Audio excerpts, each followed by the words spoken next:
let's start in on obviously the first order of business. Digby, this week has been, I would say, one of the most disturbing weeks. Couple of weeks. I don't, it's very hard to sort of assess these things now. I mean, just because of my own mental state, frankly.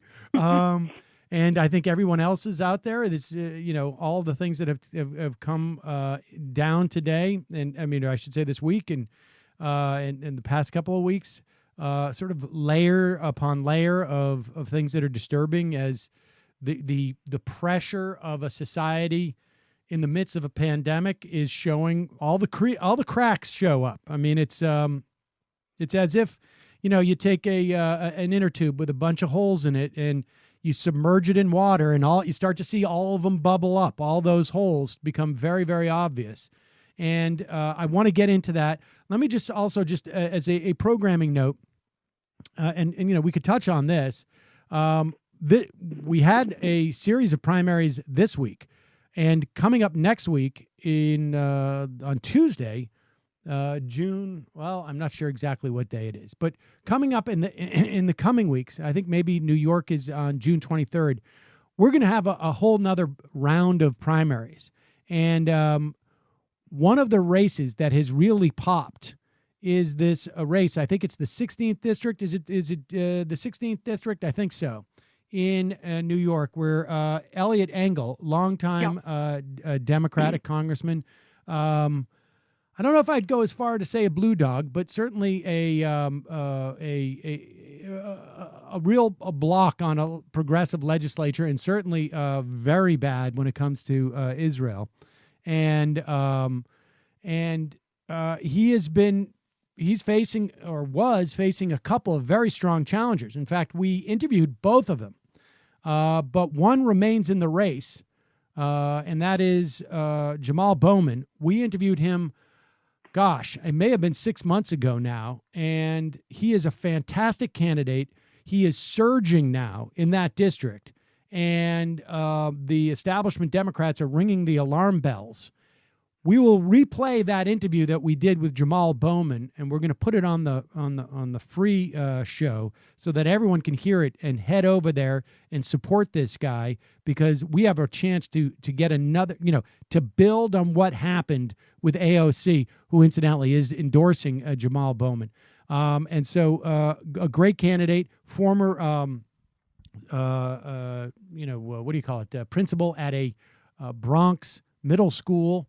And just a very sharp guy and a great candidate. We need more Jamal Bowmans, and hopefully he knocks off Elliot Engel. And Elliot Engel was caught on tape this week basically begging Ruben Diaz Jr. for a turn to speak in the midst of all these protests regarding the Floyd killing.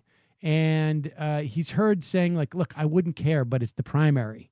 When he was trying to get on the stage, and bad attitude towards this, right? Yeah. Like, George Floyd is not about your reelection chances.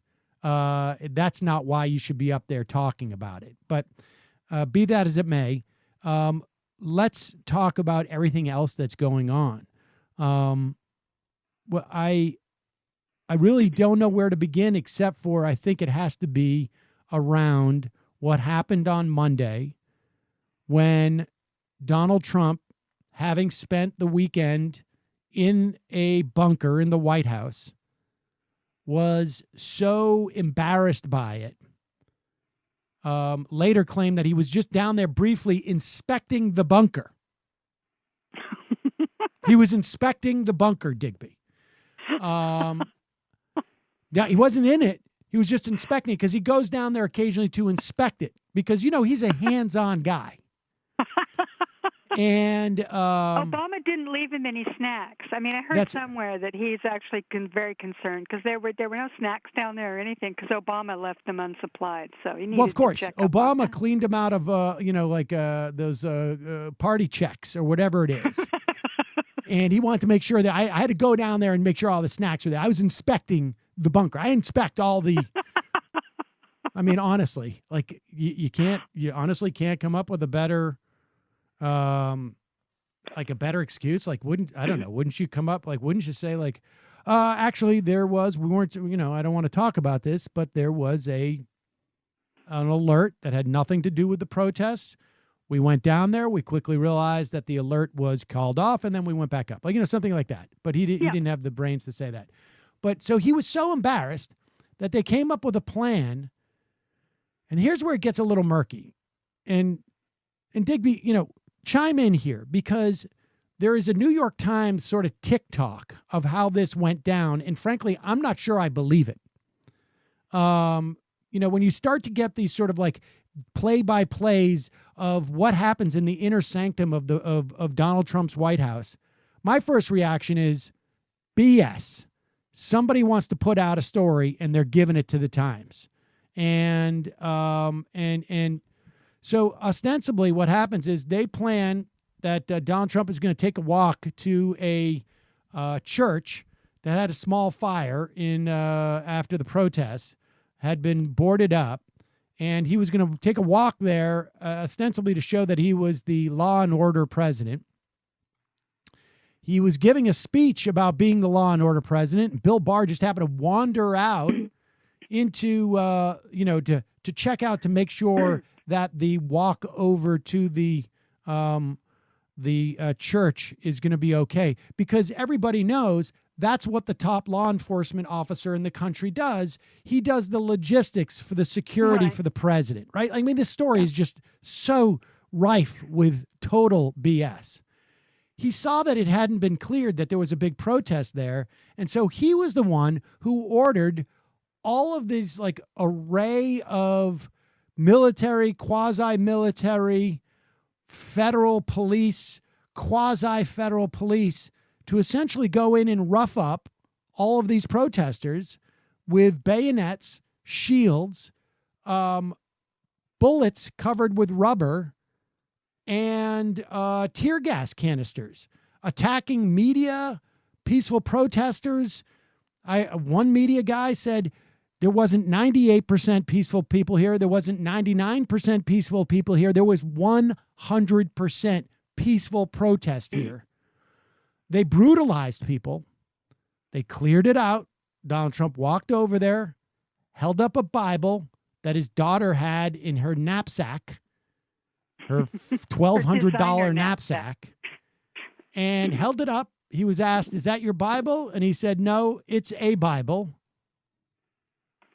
And then walked back to the White House. And this is after he gave that speech and after telling the governors, you've got to rough up these protesters. Take it from there, Digby, because what we're seeing around the country seems to, like, those governors all got that message, it seems like. Well, I think I'm glad you mentioned the governors, because that was sort of the act one of this whole thing. Obviously, Trump had spent the weekend, cowering in the White House. They did rush him down to the bunker. I mean, every journalist that reported that story says, look, we had many sources on that. What happened it happened on Friday night. They breached some barrier around the White House, and the Secret Service, whisked him, and apparently he and Pence had gone down there before to look at it in sort of preparation. We might have to bring you down here, Mr. President. But on Friday night, they actually did take him down. Excuse me. And he got a lot of bad press for that. When that was reported, his nemesis in the media, and on social media were calling him, bunker bitch. And, he was being called a coward for running into the bunker. Now, in his defense, and I hate to defend him, but if the Secret Service told him he had to go down there, that presidents do that. They go, okay, right. Well, if that's your judgment, I'll go down. And that's all he had to say. All he had to say was, hey, this is the Secret Service. It's their job. They were doing their job. And, we were down there for a few minutes and came back up. It's no big deal. And that would have been the end of that. But instead, he made a bunch of excuses and obviously got very, very upset that he was looking weak. So they put together this call to the governors where he told them, you have to dominate. You've got to dominate. You're looking like jerks. You're looking like fools. The world is laughing at us and all this. And the governors are all kind of sitting here, what the hell are you talking about? In fact, Governor Pritzker from Illinois, kind of went back at him going, this rhetoric isn't helpful. And the president said, well, I don't like your rhetoric either. I mean, it's like no puppet, you're the puppet. I mean, very, very childish reaction. So according to that TikTok, and I agree with you, I don't really understand what happened there. I don't know. There were a number of different sort of versions of it where was everybody in the room, including the Secretary of Defense and the Joint Chief, the Chairman of the Joint Chiefs, Milley, and, Trump's new lapdog, O'Brien, his national security advisor, who apparently just worships the ground he walks on. Were they all in the room and they did this together? There was also a report that it was a smaller group that included Kushner and Mark Meadows and Ivanka, and that Ivanka is the one who came up with the idea of walking over to the church. I don't know what happened, but what we do know is that it was a photo op that was designed to show Donald Trump as a law and order kind of wartime leader. And he even had the chairman of the Joint Chiefs dress up in his battle fatigues, which never happens. They always wear their dress uniforms. They do not wear battle fatigues to the White House ever. And so they staged this whole thing. And of course, what you pointed out, which I think is really important about this idea that Bill Barr, who apparently thinks he's an actual general, not attorney general, which is kind of a term of art, that he went down there and went, hey, this doesn't really look that safe to me. I think we need to push these people back a little bit. Let's get that going, because the president's coming down to make his speech, which he did in the Rose Garden, another ridiculous, silly law and order speech where he threatened to invoke the Insurrection Act, which would have been ridiculous, but, he threatened to do it. But I don't think that's what happened. I think they always meant to push the protesters back in the moments before the president's speech, because that's the demonstration of his strength, right? That's what they wanted to do. And so they had, you notice, I don't know if you remember it, but the cops or whatever they were some kind of federal agents. So they had military police, it said on the front of their shields, outfit, their RoboCop outfits, and then the other ones said Secret Service, and there were some others that were unmarked. Very ostentatious, look to it. I mean, this seemed to me to be something they knew what the pictures were going to look like of them pushing them back. And when they did that, even when Trump was making his speech, you could hear the flashbang grenades going off in the background. So this was part of, this was his rocket's red glare, right? I mean, this was his great heroic moment. And he walks over there. Well, later, and with the Bible, it was all ridiculous, and it was ridiculous in the moment too, and everybody knew it. Watching it all over the country went, oh my God, the holding up the Bible really just put a cap on it. I actually believe that may have been Ivanka's idea, because she's just that lame.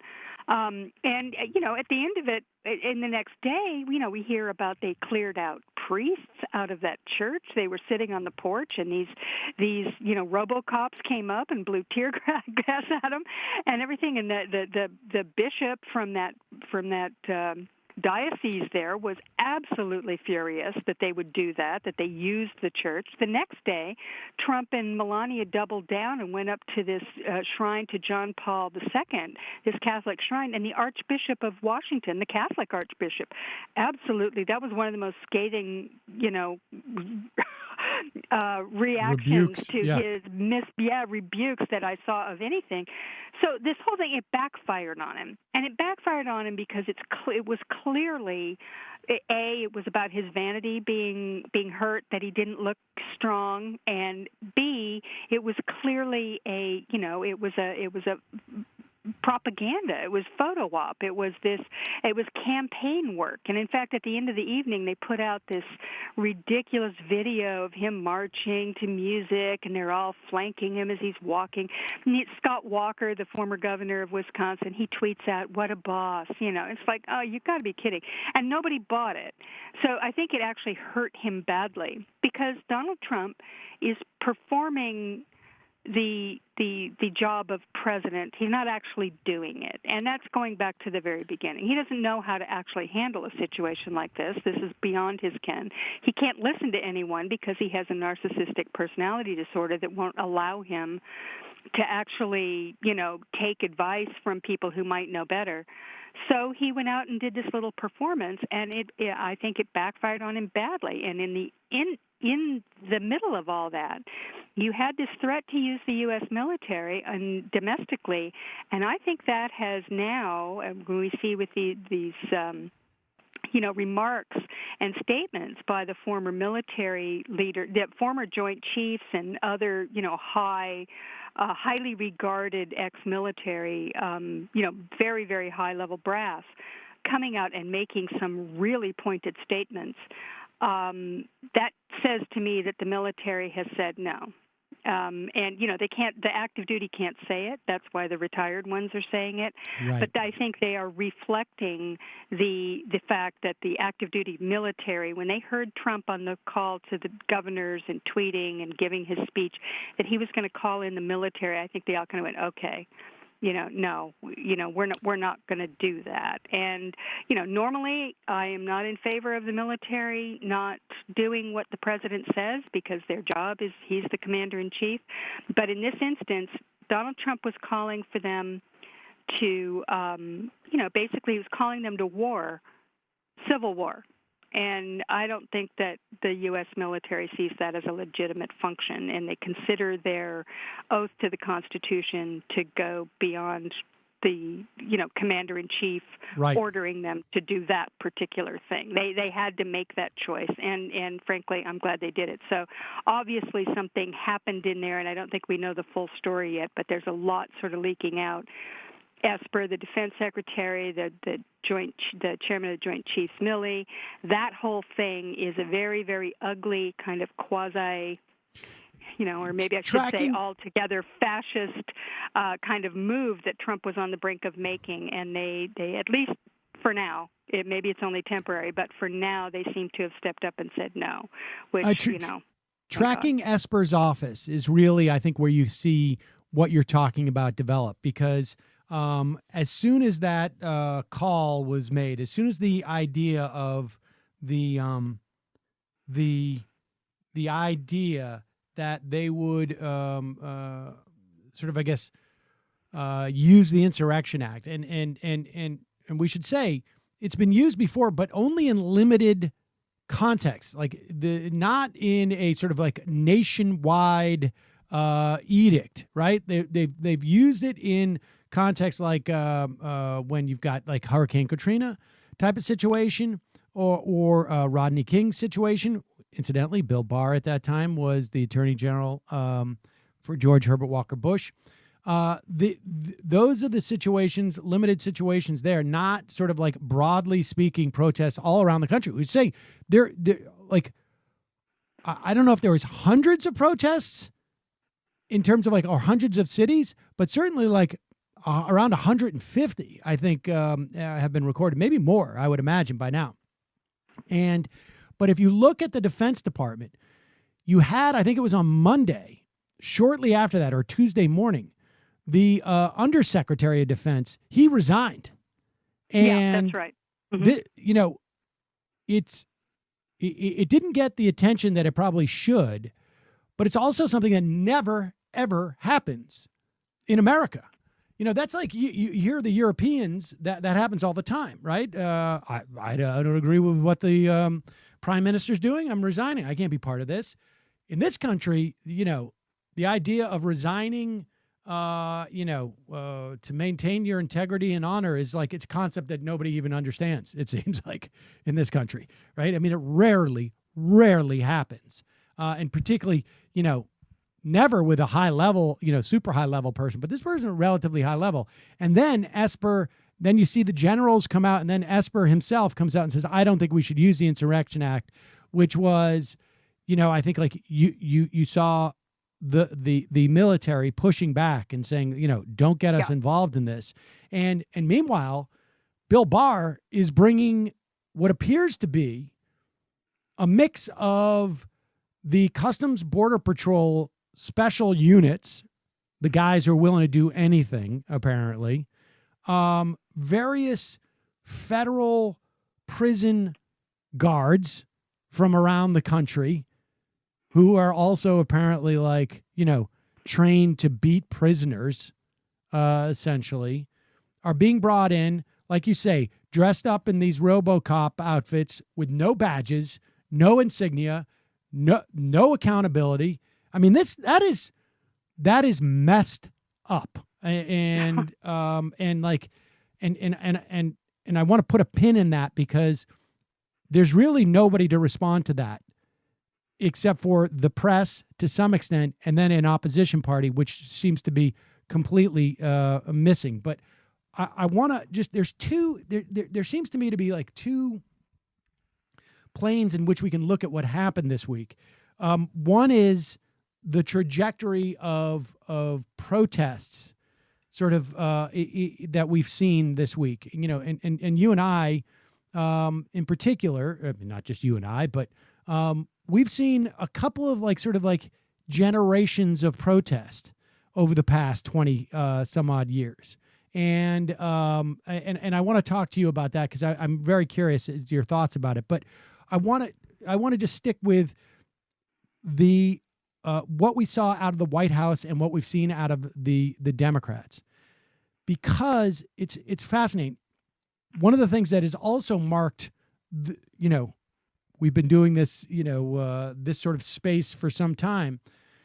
Back in the aughts, when you were, a nascent blogger and I was a nascent radio host, the concept of hippie punching was something that we talked about a lot, and it would come very much from the center to the left.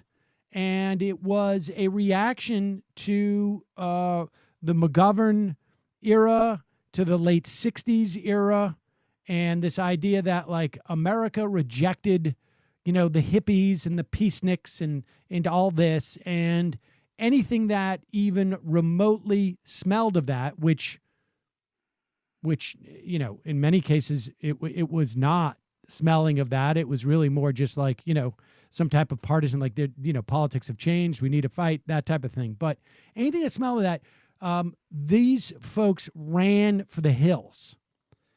And that seems to be gone in this, right? Like, had we had this type of stuff, like you could see the trajectory, relative to like where people were with Occupy, right? Like with Occupy, it was, subdued enough. At first, like the Democrats were a little nervous of it.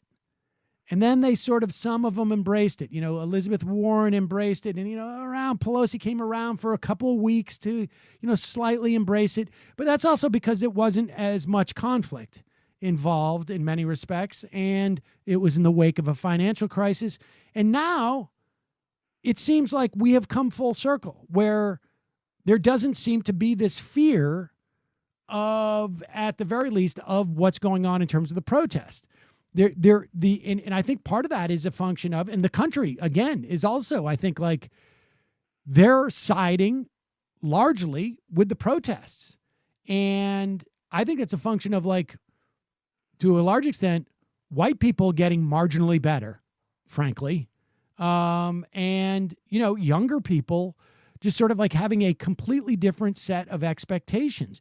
I'm not happy with what Nancy Pelosi is doing. I think there's a lot that she could be doing that she's not. But what they're not doing is going out there and saying we need law and order, which, not that hard to imagine they would have said 10, 15 years ago.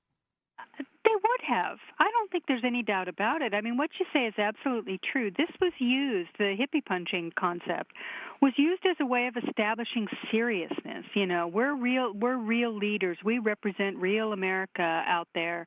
And the way we are going to demonstrate that is by, demeaning the left and, and basically separating ourselves from that and showing real Americans that we're on their side. And you could easily have seen that happening in a situation like this because it's been complicated. I mean, these protests, the protests themselves, although in some cases, there's been, some violence and some, confrontations with police and what have you. But really, these protests, you look back at the 60s and can compare it. It's nothing to that. They have been peaceful. They've been productive. They've been welcoming. They've been diverse. I mean, these protests have been great. Now, there have been these looting situations, which are separate. They're not part of the protest. That's something that's going on the side. That's just sort of, a kind of an opportunistic sort of thing. And in the past, I think that the Democrats in particular would have seen that, conflated it, and used it as a way to appeal to middle America. Like, look, we're not standing for any of this. And basically echoing Trump's call for law and order, improperly so. And they're not doing that. In fact, they're basically, for the most part, at least I haven't heard any of that.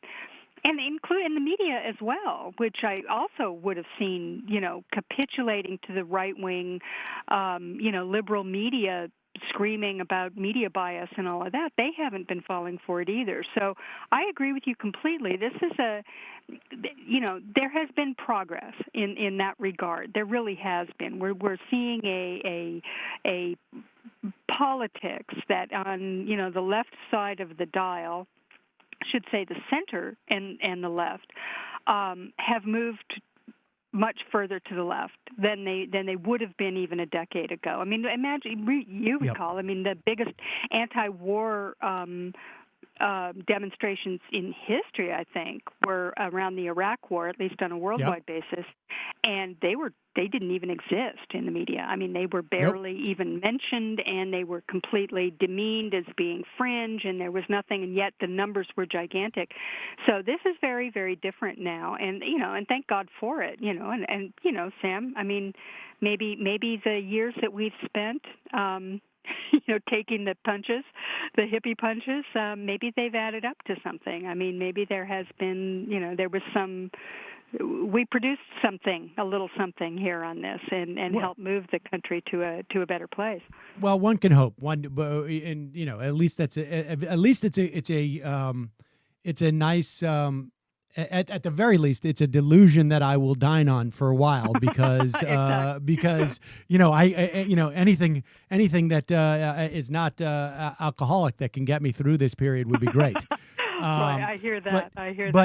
But it is fascinating, and I don't think we have time for it today, but it would be fascinating to sort of track the trajectory, because I've been thinking a lot about this, because there were protests. We had the WTO protests in '99 in Seattle, and then we had the protests around George Bush, his selection, and that was largely, literally hidden from people.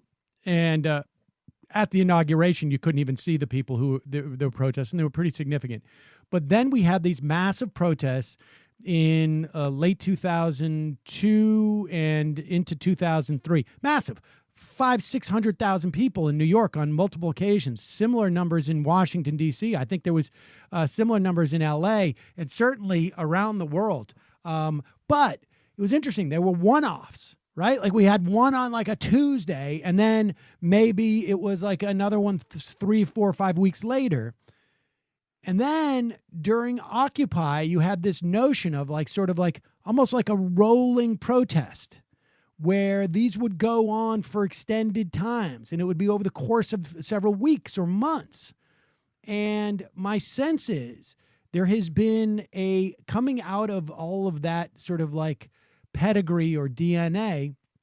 It's led us to this era where you have bigger protests, but also sustained over an extended period of time. And, we saw this, obviously we're coming out of the Black Lives Matter and Ferguson and all of those protests that were there. But and part of it's driven by just sort of, we also have a younger generation that is the biggest generation. I haven't seen data on this, but I would bet that that it is millennials who are out on the streets in the greatest numbers. And Oh, I think it's Gen Zs too. And if you combine those two, the 18 to 24s plus the millennials, that's a gigantic number of people. And you got to remember, like, the millennials are the biggest generation that exists now, right? They're even bigger than the boomers. And 20 years ago, we were that age, and we just didn't have the numbers. And frankly, I think, like, also I will say that in terms of, like, the part of this dynamic is that we know that millennials are getting married later. They're having children later. And the reality is like, I can tell you that were it not for my kids, my involvement in this would be very different.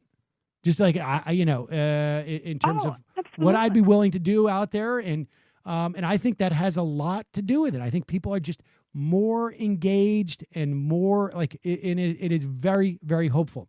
And I just want to also, by the way, we have 40 million people out of work, and I would guess that a number of those are people who are marching, and not because they don't have anything better to do, but because they are in the midst of, I think, what everyone understands to be between COVID, between the massive unemployment caused by COVID, and this absolute social, this justified social unrest around Black Lives Matter.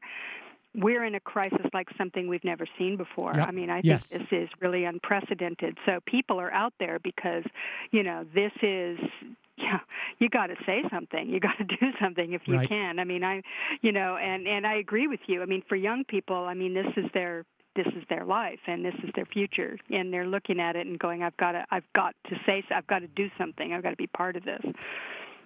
And then I'm struck by the sort of the flip side of this coin of what we're talking about in the way that Democrats are sort of out of the specter of the hippie, the hippies, right? Like, they're not as afraid of the street protests as they were.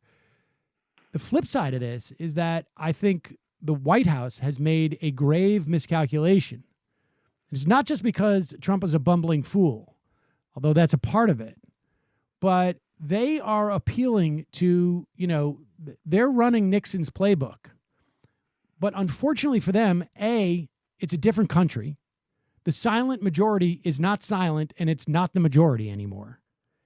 B, Nixon was not in office when he ran that playbook. And so he could just, what Nixon was arguing for was not a crackdown. What Nixon was appealing to, I should say, was not a crackdown, right? And that may have been a tactic or an implied tactic. But what he's appealing to is the idea of, like, we just want it to be normal and calm. I'm going to fix this. Yeah.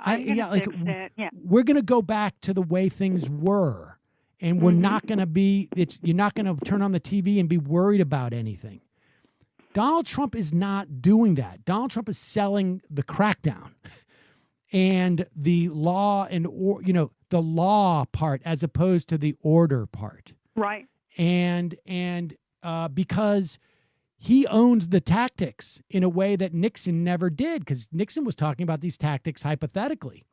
And he was just, all Nixon was saying, like, this sucks, right? This is bad. This is all bad. Well, I'll fix it. But Donald Trump is saying, like, I'm fixing it. And I'm part of the bad part. And that's the dilemma that they have, I think. And they've completely misread this. And the only thing that I would say at this point is that, like, there is a real danger. And you and I have been talking about this for 3.5 years. Donald Trump, I think, is cosplaying quite a bit in terms of the authoritarian thing. Like, I don't think he has it in him to sort of, like, go there, unless it's a situation where he gets caught up in it, and which I also believe is possible. In other words, this isn't working, but he tries to double down on it. And there's certainly people in that White House, I think Bill Barr is one of them, who are happy to sort of midwife that. Yeah. And we're in a very weird situation. And I agree with you about the military. It's like, I think the military, the only upside here is, and I'm not asking for the military to do a coup or this and that, but No, no, no. At all. I want to make people very clear, and I am a if to the extent that I could say, like, what is my relationship to the military, I'm against it. Like, I don't know that we should have no military, but I am against the military as America practices it. Let's put it that way. And but it is at least encouraging to think that their attempt to create a federal police force, strike force, is inhibited by an existing institution, because there's only 2 or 3 institutions that we have that can push back on this. The press, which, the New York Times is basically promoting Tom Cotton's perspective on we should send the military in. Call to fascism, basically. Right. Yeah. I mean, the New York Times is promoting that, and I don't care. Like, I'm sorry. We can find out what a sitting senator thinks. We don't need the New York Times to give its imprimatur to that. I already knew it when Donald Trump retweeted Tom Cotton's tweets. Right. 2 days I mean, ago. This was not news. Yeah. Yeah, this is not news. And he goes on, incidentally, in that op-ed to basically write something that is completely unfact-checked. And so it's the press or the military is one, right? I mean, we don't have like labor unions in the way that we used to that could basically show up with baseball bats and protect the protesters in this hypothetical I'm working out. The military is one, and it's not, who knows? Right? I mean, who knows what? Right. We don't know. But there's another one, and that is the opposition party. And as far as I can tell, they are still following the strategy of let Donald Trump, do himself harm and don't get in the way. Well, at one point, there should be something like where we say, like, oh, this could be bigger than the election even. Or maybe the election's in jeopardy, or we need to make it clear to the American public. We don't leave it up to the military to say the Insurrection Act is inappropriate here. We don't leave it up to, bloggers and some dude with a podcast to say, hey, federal police should have an insignia. We should know who's in command of them. There should be some form of accountability. Democratic accountability for who they're sending out to beat up protesters. Like, we've said this, I think like maybe a half a dozen times over the past couple of months, but Nancy Pelosi better get the entire caucus back in Congress in session, holding hearings on this, and just every day saying, not Donald Trump's a bad leader, or Donald Trump doesn't know how to hold the Bible, or I'm going to show that I'm a better Christian than Donald Trump and I'm going to read something from Ecclesiastes or whatever it is. Right. But no, according to the Constitution, what he's doing is wrong. We need this from an opposition party, and we're not getting it. Well, I mean, look, who did we see with the protesters at any point from the Congress? The only 2 I know of, and there may be more, and if I'm being unfair to somebody, I'm sorry, but I saw Elizabeth Warren out there this weekend. She was with the protesters in D.C., and I saw Kamala Harris over the weekend. Yep. Other than that, I know AOC was headed down to the Manhattan Bridge the other night, according to Twitter, and that got resolved. She tweeted it. But Nancy Pelosi, generally speaking, I'm sure that those guys are. I have a feeling that maybe I'm just missing AOC at the march in New York or whatever. But really, I mean, wouldn't it be? Look, if we're going to have photo ops, how about a photo op with the entire Democratic caucus? Standing there in front of that fence, in front of the White House with their masks on, holding up a sign. And how about them facing off those guys Exactly. in the RoboCop uniforms. How about seeing something like that for a change? You know, you want to make a choice here? Let's see a choice. I mean, I think Biden's been out there. He went out and met with the protesters the other day. Yep. But you know, the fact that they haven't, you know, kind of recognized their role here, and it is an important one.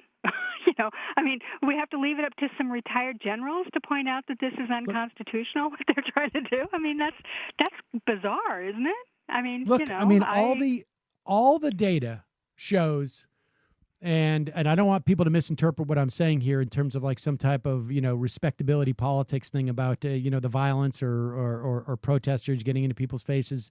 There's nothing I've seen from the protests that comes even close to what I've seen from the cops. I mean, not even remotely close in any fashion whatsoever. And but I will say that the data shows that in terms of public opinion and in terms of driving the body politic, the most effective messages to get out there are peaceful protests being met with disproportionate response by the authorities is the one that is the most effective. I mean, this is just, you know, this is what the academic research shows over time and in many situations. And had there been a couple of Congress people in that crowd of people when Donald Trump and his thugs started gassing them and beating them and attacking them, had there been a couple of Congress people in there, you know, never mind the election, that would have dramatically, I think, impacted around the country because, you know, you're having to deal with like memes on Facebook that Antifa is, you know, down the street and they've taken over the, you know, the local water supply or whatever, you know, like you're dealing with all of this, you know, people are politicking around this. Yeah. And the idea that the opposition party isn't out there saying what you're doing is wrong in a way that is at least saying like, we're on the side of the people. Well, the way you show that is to get out there with the people. And, exactly. you know, you and I could go out there, but if that canister bonks us on the head or some cop comes up and shoves us, nobody's going to care. But if Hakeem Jeffries or look, Nancy Pelosi, even if she's surrounded by security guards, which she can afford, is out there, and they come at her like you've done more in that moment for this country than maybe what you've done in your entire career, frankly. I mean, I'm not picking on Nancy Pelosi in particular, but maybe, I don't know. But that's where they've got to be now. If they, you know, like we were fed all this stuff by them in terms of the danger to democracy. And it's like, hello, this is, you know, on that scale of things, like we're very close to where we would have to be if what you were telling us for a couple of years was the case. I mean, absolutely. You know, I mean, and I think, look, I mean, there are plenty of them. For instance, the picture of those RoboCops guarding the Lincoln Memorial, which is one of the most grotesque things I've ever seen. It's like something out of a movie. Why not there? Why not go there and face them and say, I want to go up to the Lincoln Memorial. You know, I am the Speaker of the House, and this is my caucus. You know, we're all U.S. you know, Congress people, and we want to go up there. Are they going to stop them? They're going to push Nancy Pelosi down the street? But, you know, there's symbolism in that, right? There's tremendous symbolism in that sort of thing. But they don't really seem to be interested in doing that. And I get, you know, COVID is out there, and I get it that for some of the elderly people, this is not, you know, being out in a crowd, breathing other, you know, that is a problem for them. But, you know, there are plenty of people in the U.S. Congress who could do that, who could lead that, and it wouldn't have to be AOC and the left. It could, you know, there are centrists, like you say, Hakeem Jeffries, be a perfect example of somebody. You know, you want to be leader, you want to be Speaker of the House, maybe, you know, get up and lead. I mean, just Hakeem, from a political standpoint too. I mean, you know, like Hakeem Jeffries goes out there. I mean, I'm not encouraging this. I'm just saying that, like, it's amazing the the lack of savvy, right? Like, you can go out there, you can play your resistance card, right? And you can play your centrist card, and if you get caught up in this, but you're building credibility on the left. I mean, it's just like, this seems like a no-brainer to me, frankly. I mean, if I was a centrist Democratic congressman or congresswoman, I would be out there, and coming back and doing a press conference and saying, this is about democracy. This isn't about right. Left or right, but as soon but being out there, I'm. No, I agree. We'll I see. agree with you. We'll see. You see, there's a this is a time for solidarity, right? It's a time for showing solidarity on a number of fronts. It's not just a purely cynical political move, although I don't see the downside. I really don't. I can't see why this would be a problem. And the upside is huge, to be able to, kind of show solidarity with the people and be willing. Look, people want somebody to face these people, to stand up to them, to stand up to Trump and Barr and the rest, and their I don't know, they're RoboCops. I don't know what else to refer to them as. I mean, I guess, I don't want to say brown shirts, but, that's kind of what I'm alluding to here. Right. That, they want somebody to stand up to them. And this is what we have. It's politics. These are our political leaders. And, we're looking for that. And it would be really nice to see. And, I wouldn't hold my breath, though, Sam. I'm agree that, we're in the middle of, a situation where they've just decided, well, this is happening, and we're just going to let Trump, shoot himself in the foot. But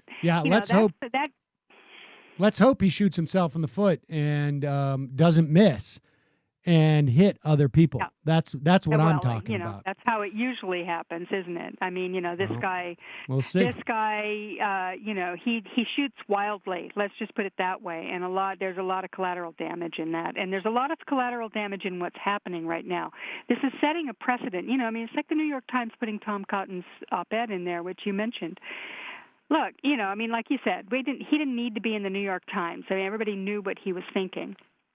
And, validating him in that way and putting the rest of the New York Times columnists on, in this terrible position of having to, somehow defend this or not defend it. I mean, it's a crappy thing to do to your people, to put that in there for no good reason. But the fact is that this fascist strain exists. It exists in the Trump administration, even though it's a performance thing with him, but by which I just, as a digression, recommend to people to read Masha Gessen's piece in the New Yorker, if you can, which is about how he's performing fascism and what that means. And that's really important, because the performance can lead to the real thing. And he doesn't know, just kind of discounting him as being a boob who, does a photo op and he's an idiot and whatever. That's all true. But by performing fascism, he's kind of setting this out there as a real thing. And a whole lot of his people, he's got a 42% approval rating, people that does not budge no matter what he does. Those people, if they did decide to bring the hammer down, if they did bring in the military, if the brown shirts or the RoboCops did start to take lethal action, those people would probably be behind him, because he's the one who set that. So not countering that, not getting up and saying, no, you can't do this. This is un-American. You don't get to call in the military. All those governors. Why was Pritzker the only one who said anything on the phone that day? Yep. Why didn't anybody else? Why weren't the rest of them? Why didn't Cuomo? I mean, they came out afterwards, but that's kind of chicken. Yep. Why didn't they stand and go, hey, wait a minute, Mr. President? We don't do that in America. What are you talking about? Domination. That's not what we are. We're a democracy. Why didn't anybody say that? What would it have hurt? Would it have made him mad? I mean, who cares, right?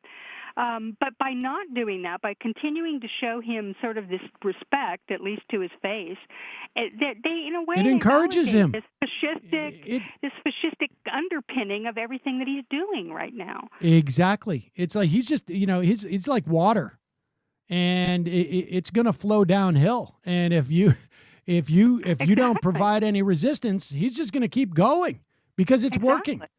Well, Heather, who knows where we'll be a week from today? But I can't we will imagine. reconvene, and stay safe, folks out You there. too. Stay safe. If you're out on the streets, be careful. There's a lot of resources for you before you go out there to find out what best practices are, making sure that you have legal aid numbers maybe written on your arm just in case. There's a lot of different things that you can do, ranging from, carrying some Maalox and some milk, maybe, Wear a having a mask, helmet, kids. Just wearing keep wearing those masks. masks. Yep. All of this. Stay safe out there. Heather, always a pleasure. Thanks so much for your time today. Really appreciate it. My pleasure, Sam. Thank you.